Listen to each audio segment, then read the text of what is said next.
the title of your latest book, A New Idea of India, is also talking about a civilizational state, something that is also increasingly popular in India today. So for the benefit of our viewers, both Indian as well as foreign viewers, can you explain what exactly you mean by a civilizational state, and why is that important for India? See, the modern nation state first appeared in the European theater, right?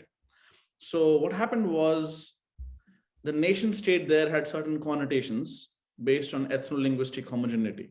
Right. So, from the Treaty of Westphalia to the Second World War and all the population exchanges that happened, peacefully or not so peacefully, and I would include more broadly even Turkey in that entire process.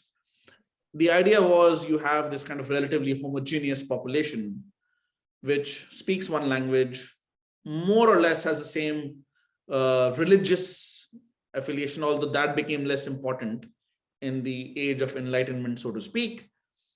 And this community is the nation which creates a state for itself.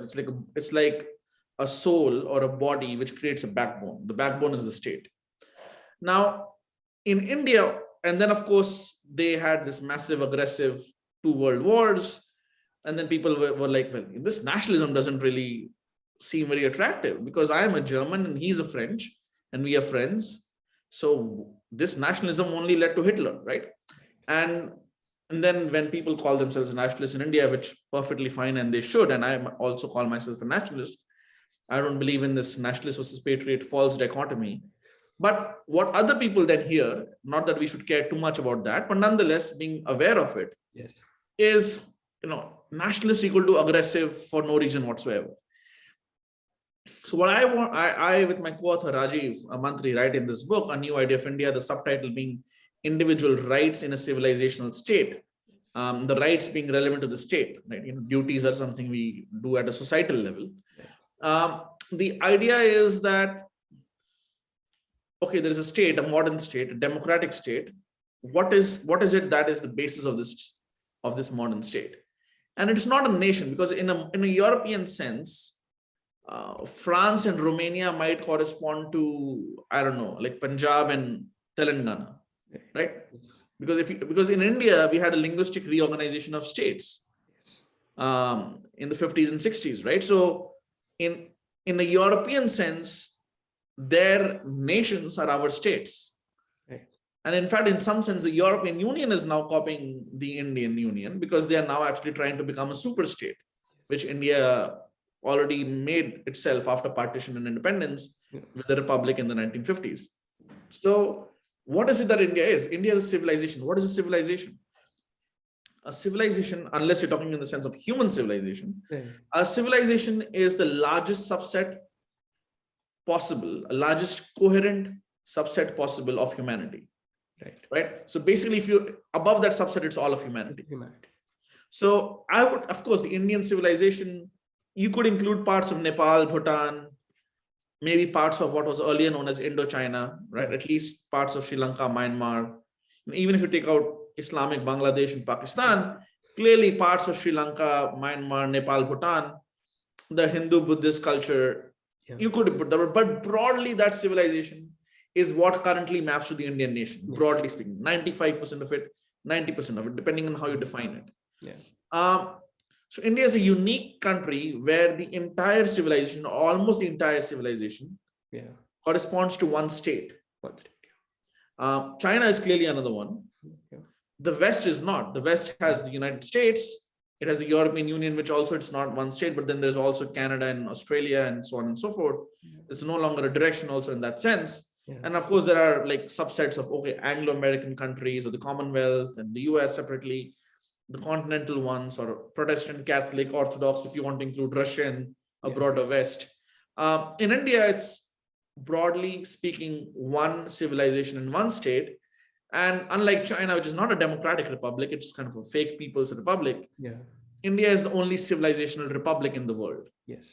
Maybe Israel to some extent, maybe Japan to some extent, but Japan is part of the broader Confucian worldview. If you take out the political structure, and the West now calls itself Greco-Roman, as much as it calls itself Judeo-Christian. So Israel is to some extent a subset. Like, you cannot put India under anything else. You know, Japan was called part of the honorary West by some people. Some people who talk about the Anglosphere talk about India as an honorary member. But really, beyond a point, it's a very unique and large enough entity to stand on its own. So in that sense, it is a civilization. And it is one of the few civilizations that maps to one state, which is going from a civilization, remaining one, to a modern nation state as well. But unlike China, through a democratic route. So it's a unique civilizational republic. So it was not created in 1947, 1950, 1952, even rebirth in 1977. It's thousands of years old. Our leaders at the time of independence from the British, or at the time of partition, were not founding fathers in that sense. They could at most be called the founding fathers of the republic. Yes. They cannot be called the founding fathers of India. Yeah. Right. I mean, the first chapter of my book is called India, that is Bharat, which is in the Indian constitution. Right. And it basically says, right, I mean, so you're recognizing that there is a pre-existing entity called Bharat. Yes. That this is just the latest chapter, the latest version. You might not have a unified state to that extent earlier. Maybe the Mauryas came close, Guptas came even less close, the Mughals came close, but then it was under a very different kind of ideology, which is not in consonance with the dharmic spirit of Bharat. So in that sense, it's something very new, but the civilization is ancient. Right. So that's what I mean by the Indian civilization, which now has a state. It may not be a perfect civilization state by any extent. It may not be completely cognizant or self-aware and always acting in its own interests.